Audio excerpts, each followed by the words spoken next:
everyday objects that were originally designed to kill you. चलिए सीधा शुरू करते हैं।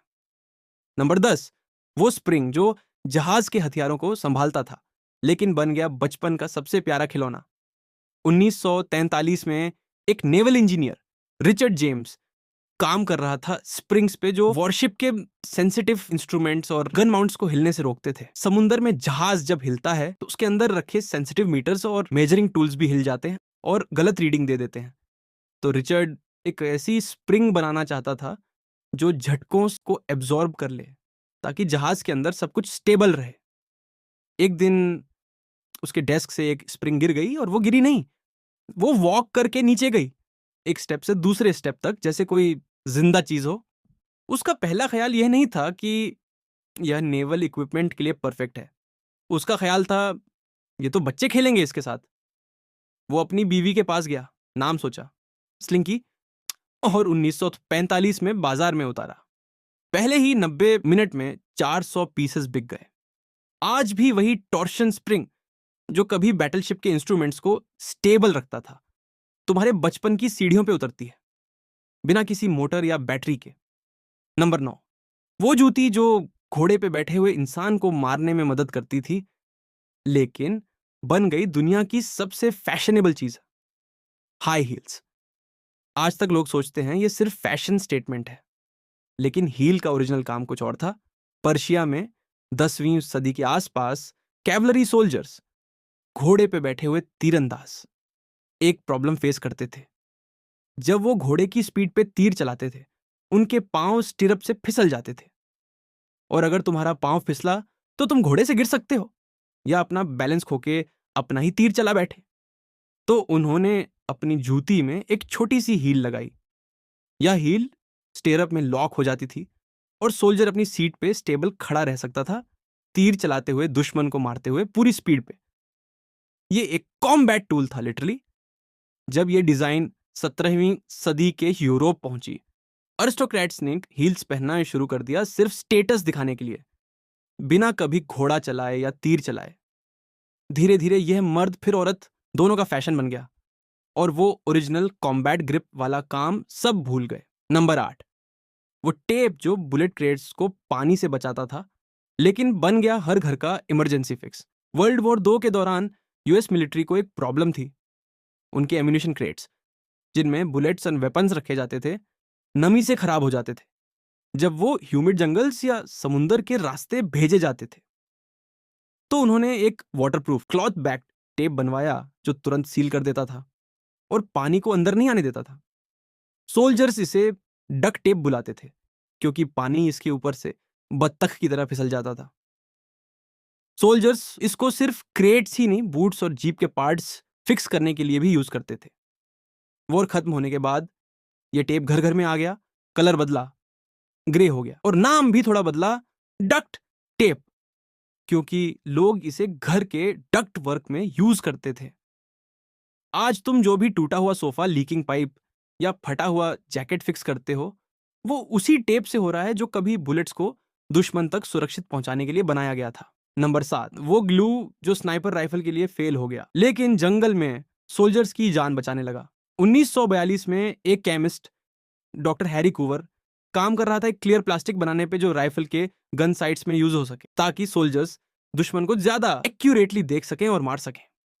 उसने एक केमिकल बनाया, साइनोएक्रिलेट, लेकिन यह हर चीज से चिपक गया, टूल्स, ग्लव्स, इक्विपमेंट, सब कुछ। यह मिलिट्री के काम का नहीं था। तो कूवर ने इसे रिजेक्ट कर दिया और भूल गया। लगभग 10 साल बाद वियतनाम वॉर के दौरान आर्मी सर्जन्स एक नया तरीका ढूंढ रहे थे बैटलफील्ड पे खुले हुए वुंड्स को तुरंत बंद करने का, क्योंकि हॉस्पिटल तक पहुंचने में सोल्जर्स बहुत खून खो देते थे। किसी ने याद किया उस पुराने चिपकने वाले केमिकल को, उन्होंने यूज किया और सेकंड्स में खुला वुंड सील हो गया बिना स्टिचेस के। इसी केमिकल ने हजारों सोल्जर्स की जान बचाई। बाद में इसी फॉर्मूला को बॉटल में डाल के बाजार में उतारा गया सुपर ग्लू के नाम से।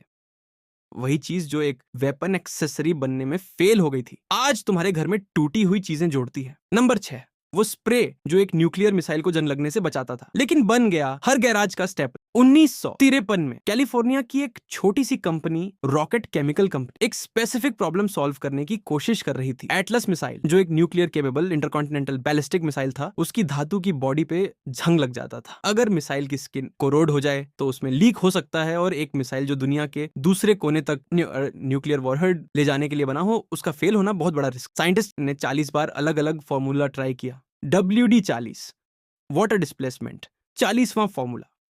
जब फॉर्मूला काम कर गया, फैक्ट्री के वर्कर्स इसे घर भी ले जाने लगे, अपनी साइकिल और दरवाजों पे यूज करने के लिए। कंपनी ने देखा डिमांड इतनी ज्यादा है कि उन्होंने इसे कंज्यूमर मार्केट में उतार दिया। आज तुम्हारे गैराज में जो कैन पड़ी है, उसका फॉर्मूला वही है जो एक ड्यूम्सडे वेपन को जंग से बचाने के लिए बनाया गया था। नंबर 5, वो टेक्नोलॉजी जो दुश्मन के जहाज को आसमान से गिराने के लिए बनी थी, लेकिन अब तुम्हारा खाना गर्म करती है। वर्ल्ड वॉर 2 के दौरान ब्रिटेन और उसके एलाइज एक चीज पे डिपेंड करते थे, रडार। रडार दुश्मन के प्लेन्स को दूर से डिटेक्ट करता था, ताकि एंटी एयरक्राफ्ट गन्स उन्हें वक्त रहते निशाना बना सके और मार गिराए। इस रडार के अंदर एक डिवाइस था जिसका नाम था मैग्नेट्रॉन, जो पावरफुल माइक्रोवेव्स जनरेट करता था। 1945 में एक इंजीनियर, पर्सी स्पेंसर, रेथेन कंपनी में एक मैग्नेट्रॉन के पास खड़ा था, जब उसने महसूस किया उसकी जेब में रखा चॉकलेट बार पिघल गया है। कोई और इसे इग्नोर कर देता। स्पेंसर ने सोचा ये चीजों को अंदर से गर्म कर सकती है। उसने पॉपकॉर्न के दाने रखे मैग्नेट्रॉन के सामने, वो फट गए। फिर उसने एक अंडा रखा, वो फट के उसके कलीग के मुंह पे गिरा। इसी एक्सपेरिमेंट से पैदा हुई माइक्रोवेव ओवन, जो पहले इतनी बड़ी थी कि सिर्फ रेस्टोरेंट्स और शिप्स में फिट होती थी, लेकिन धीरे धीरे छोटी होकर तुम्हारी किचन तक पहुंच गई। जो टेक्नोलॉजी दुश्मन के प्लेन्स को ढूंढकर मारने के लिए बनी थी ना, वो आज तुम्हारा रात का बचा हुआ खाना 2 मिनट में गर्म करती है। नंबर 4, वो कोटिंग जो एटॉमिक बम बनाने में यूज हुई, लेकिन अब तुम्हारे तवे पे अंडा चिपकने नहीं देती। 1938 में ड्यूपॉन्ट के chemist Roy Plunkett refrigerant gases पे रिसर्च कर रहा था। एक दिन उसने अपना गैस सिलेंडर खोला और अंदर से गैस निकलने की जगह उसने पाया सिलेंडर के अंदर एक सफेद वैक्सी पाउडर जमा हो गया है। गैस खुद ही एक नए सॉलिड मटेरियल में बदल गई थी। यह मटेरियल इतना स्लिपरी था कि कुछ भी उससे चिपकता नहीं था, और इतना स्टेबल था कि एक्सट्रीम हीट या केमिकल्स भी इसे नुकसान नहीं पहुंचा सकते थे। कुछ ही सालों बाद यूएस गवर्नमेंट ने सीक्रेटली मैनहट्टन प्रोजेक्ट शुरू किया, एटॉमिक बम बनाने का प्रोजेक्ट। यूरेनियम को बम लायक बनाने के लिए उसे एक कोरोसिव गैस से गुजरना पड़ता था, जो हर धातु और सील को खा जाता। सिर्फ यह नया मटेरियल इसके सामने टिक सकता था। तो यह मटेरियल सीक्रेटली मैनहट्टन प्रोजेक्ट में यूज हुआ। वॉर के बाद जब यह मटेरियल डिक्लासिफाई हुआ, किसी ने इससे फ्राइंग पैन पे कोट करने का सोचा ताकि खाना चिपके नहीं। आज इसका नाम है टेफ्लॉन। जिस मटेरियल ने दुनिया का सबसे खतरनाक हथियार बनाया, वही अब तुम्हारे संडे के ऑमलेट को पैन से चिपकने नहीं देता। नंबर 3, वो स्प्रे कैन जो मच्छरों को मारने के लिए बनी थी जंगल में, सोल्जर्स को बचाने के लिए, लेकिन अब तुम्हारे बालों में स्प्रे होती है। पैसिफिक आइलैंड्स में वर्ल्ड वॉर 2 के दौरान यूएस सोल्जर्स को दुश्मन से ज्यादा खतरा मलेरिया से था। मच्छर उन्हें बीमार कर रहे थे, मार रहे थे, बिना कोई गोली चलाए। तो मिलिट्री ने एक छोटा पोर्टेबल मेटल कैनिस्टर बनाया जिसमें प्रेशराइज्ड इंसेक्टिसाइड भरा होता था, जिसे सोल्जर्स अपने साथ जंगल में ले जाते थे और टेंट्स के अंदर स्प्रे करते थे। इसको उन्होंने बुलाया बग बॉम्ब। ये पहली बार था जब लिक्विड को इतनी प्रेशर से स्प्रे करके फाइन मिस्ट बनाया गया। वॉर खत्म होने के बाद इस टेक्नोलॉजी को फैक्ट्रीज ने देखा और सोचा ये सिर्फ मच्छर मारने के लिए क्यों हो, इससे तो कुछ भी स्प्रे किया जा सकता है। धीरे धीरे यही मैकेनिज्म बन गया। Deodorant cans, hair spray cans, paint spray cans. जब भी तुम अपना हेयर स्प्रे या डिओडोरेंट कैन उठाते हो, तुम लिटरली एक मिनिएचर वर्जन यूज कर रहे हो उस टेक्नोलॉजी का, जो कभी जंगल में मच्छरों को मारने के लिए डिजाइन हुई थी। नंबर 2, ये वो सिस्टम जो मिसाइल को एग्जैक्ट टारगेट तक पहुंचाने के लिए बना था, अब तुम्हें कॉफी शॉप तक पहुंचाता है। 1970 के दशक में यूएस मिलिट्री के न्यूक्लियर मिसाइल्स काफी एक्यूरेट नहीं थे, कभी कभी टारगेट से किलोमीटर्स दूर गिर जाते थे, जो एक न्यूक्लियर वेपन के लिए बहुत बड़ा गैप है। तो उन्होंने सैटेलाइट्स का एक नेटवर्क बनाया जो किसी भी चीज की एग्जैक्ट लोकेशन कुछ मीटर्स की एक्यूरेसी तक कैलकुलेट कर सके, ताकि मिसाइल बिल्कुल सही जगह गिरे। इसको नाम दिया ग्लोबल पोजिशनिंग सिस्टम या जीपीएस। ये प्योरली मिलिट्री टूल था, सिर्फ वेपन्स को गाइड करने के लिए। 1983 में एक कोरियन पैसेंजर प्लेन गलती से सोवियत एयर स्पेस में चला गया क्योंकि उसके पास एक्यूरेट नेविगेशन नहीं थी और उसे मार गिराया गया। सब 269 लोग मारे गए। इस ट्रेजेडी के बाद यूएस गवर्नमेंट ने डिसाइड किया कि जीपीएस का एक सिविलियन वर्जन सबके लिए खोल दिया जाए, ताकि ऐसी गलती दोबारा ना हो। आज वही सिस्टम जो मिसाइल को टारगेट तक पहुंचाने के लिए बना, तुम्हारे फोन में बैठा है, तुम्हें बताता है लेफ्ट मोड़ना है या राइट, और तुम्हारा ऊबर कहां पहुंचा है। नंबर 1, वो नेटवर्क जो न्यूक्लियर वॉर के बाद भी जिंदा रहने के लिए बनाया गया था, अब तुम्हें रात के 3 बजे कैट वीडियोस दिखाता है। 1960 के दशक में कोल्ड वॉर अपने पीक पे था और यूएस डिपार्टमेंट ऑफ डिफेंस एक डरावना सवाल सोच रही थी। अगर सोवियत यूनियन न्यूक्लियर अटैक करके अमेरिका के कम्युनिकेशन सेंटर्स तबाह कर दे तो क्या होगा?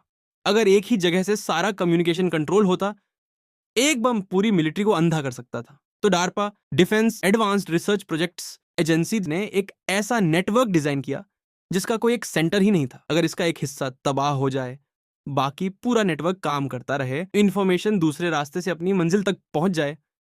जैसे सड़क ब्लॉक हो तो तुम दूसरी गली से घूम जाते हो। इस नेटवर्क का नाम था अर्पानेट, और ये बन रहा था एक ऐसी दुनिया के लिए जो न्यूक्लियर एपोकैलिप्स के बाद भी सरवाइव करे। किसी ने सोचा भी नहीं था कि यह एक दिन पूरी दुनिया के आम लोगों के घर तक पहुंचेगा। आज वही नेटवर्क जो बनाया गया था एक न्यूक्लियर वॉर झेलने के लिए, तुम्हें रात के 3 बजे बिस्तर पे लेटकर मीम्स भेजने, रैंडम वीडियोस देखने और पुराने दोस्तों का इंस्टाग्राम चेक करने के काम आता है। जो चीज दुनिया के अंत के लिए रेडी थी, आज तुम्हारा सबसे बड़ा टाइम वेस्ट बन गई है। आज के लिए बस इतना ही। आगे भी ऐसी वीडियोस आते रहेंगे, सब्सक्राइब कर देना।